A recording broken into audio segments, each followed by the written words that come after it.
Alright, so welcome back to another installment, and in this video we're going to talk about the Premier League team of the year and also we're going to rate them from out of 10. You see me? And see if we can have some second options, because and everybody agree with this team, but nonetheless we're going to talk about it. Alright, so welcome back.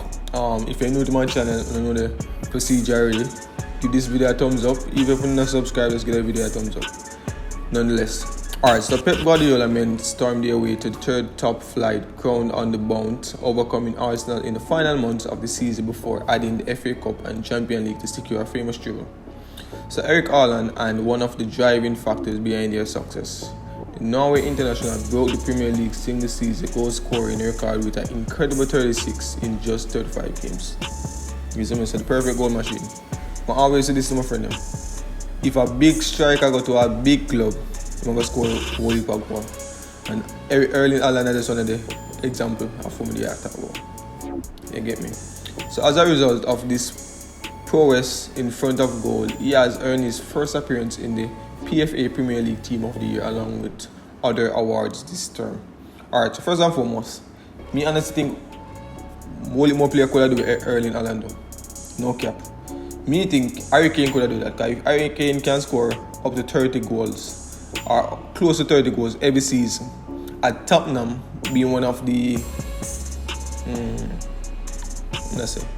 being one of the big sides in the Premier League. No, not being one of the big sides in the Premier League. Yeah, anybody can do it. I think Lewandowski could have do it. Benzema could have do it. As I not downgrade Haaland thing, but I honestly think more strikers could have done it. So Kevin De Bruyne makes his fifth appearance in the Team of the Year after another consistent campaign for the champions. Supplying 18 assists, fellow midfielder Radwe has earned his first bird capping a memorial season where he scored the winner in the Champions League final against Inter.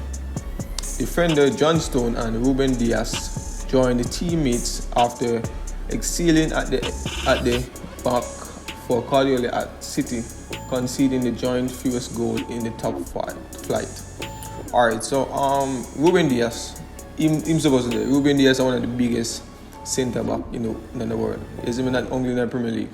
John Stone's performance was really impressive. Guardiola put him at the centre back, he might perform good, and put him at midfield, centre dead midfield, he might perform good. So he has really been a good prospect in the Man City side. You get me? Alright, so Arsenal exceed expectation over the course of the campaign, sustaining a title challenge until the last few games before City ran away with the crown. So it's no surprise to see that 4 of their outstanding players have earned spots in the PFA Premier League Team of the Year. Bukayo Saka shown in the final third of the Gunners, scoring 14 goals and adding 11 assists to earn his first appearance in the PFA Team of the Year. Arsenal captain Martin Odegaard flourished with the responsibility of the armband and developed an eye for goal with a career high 15 league goals. Alright, so Bukayo Saka and Odegaard, alright, so both of them 2 billion player, for Arsenal, and the seeds that Arsenal have, I think they were the right pick to be in the Team of the Year.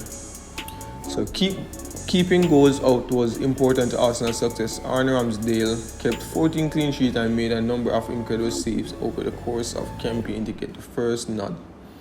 William Saliba was exceptional at centre-back, and his importance to the Gunners were perhaps highlighted in the games he didn't play for Mikel Arteta, main closing stage of the time. Yes, so 2 more billion player, the keeper, very, very good keeper. As I say, as I'm saying, get 14 clean sheets. Say, you shall not pass. Isn't it? William Saliba, brilliant centre back. Brilliant centre back. Hopefully, he can perform good this season as well. So only 2 players made the cut for a team outside of City and Arsenal. Harry Kane broke the 30-goal barrier on his way, becoming Tottenham's all-time leading goal scorer. The England captain has been named in the Team of the Year for a 6th time. 3-year-old rounds out the side with the first appearance. Alright, so Harry Kane, as I said before, Harry Kane, one of the best strikers in Premier League. He was the leading goal scorer for leading all-time goal scorer for Tottenham. I'm honestly not thinking about it past that. Alright, so what we're gonna do now is we're gonna rate these team of the year and see which best player, which player can be the what do I say? Can replace them or substitute them as or be the runner up for the best team of the year as well. Alright, so we're gonna start at the goalkeeper. So Aaron Ramsdale from Arsenal. Brilliant keeper, as I said before. He had 13 clean sheets. Alright, so the runner-up keeper I would pick for that will be I would say Ennis. Ennis has performed really good in the league so far, also in Champions League and every other league that City wants out. Definitely put Ennis up for the runner-up. He have 11 clean sheets. I think he will fit perfectly behind Ramsdale. Alright, so now for the centre backs. So for the centre backs, we have DS and Stones. Alright, so to be honest, those were two completely pick that I agree with. Two brilliant centre backs. But to be runner up, I would say I would honestly say Thiago Silva. He's one of the most experienced centre back in the Premier League. And to be honest, I think that the fact that his side didn't perform well in the Premier League, that's why he wouldn't have been up there. But I think Thiago Silva is a good runner-up for best centre-back. So I will put him for one of the runner-up. And also I'll use, I would say Van Dijk. I think Van Dijk is a brilliant player. Although he make one or two mistakes in a couple matches, but I think Van Dijk would be a brilliant runner-up for one of the best centre-backs in the Premier League. Right back, we have Trippier from Newcastle. Newcastle be one of the most outstanding sides in the Premier League last season. Finished fourth. I would say my runner-up for the right back would have to be Ben White. I think Ben White had a brilliant season at Arsenal, and he's a really good right back. So I think he could have been he can be a good runner-up for the right back. And I honestly think that if Arsenal was the one that won the Premier League, he will definitely be up there. You get me? And for left back, we have Saliba from Arsenal. Alright, so for left back, I think Nathan Ake. I think Nathan Ake is one of the outstanding players at Man City as well. I think he should be the runner-up for the left back position. He's a brilliant left back and centre back. So I think he could have been, he should be one of the run-ups for the left back. Alright, so we're moving up to midfield now. So for midfield, we have Odegaard, Rodrigo, De Bruyne. Alright, so for the centre mid, those three pickers are brilliant pick, three outstanding player. And I honestly think they were meant to be there. But for my runner-ups for the best centre backs in the Premier League, I would say Declan Rice. I think Declan Rice is one of the best defensive midfielder in the Premier League. He's now at Arsenal, so probably next season we can see him up there. And I'll also say Bruno Fernandes. I think Bruno Fernandes is also a leader. He's a brilliant centre mid at Manchester United, and I think that Bruno Fernandes could have been one of the runner-ups for the centre mid. Alright, so the striker them now. We have Kane, we have Alan, we have Saka.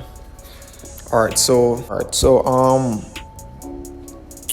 who can I pick? Alright, so to be honest, I'm gonna pick Gabriel Jesus. If Gabriel Jesus didn't injure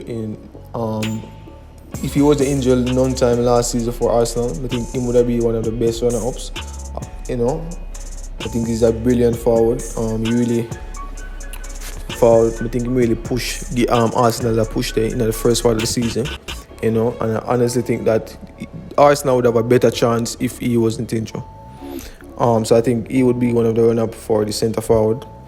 For the wing, I would say Mo Salah. I think Mo Salah is one of the legends in Premier League as well. He's a brilliant player, good on the wing, and I think that he could be the runner-up for Saka.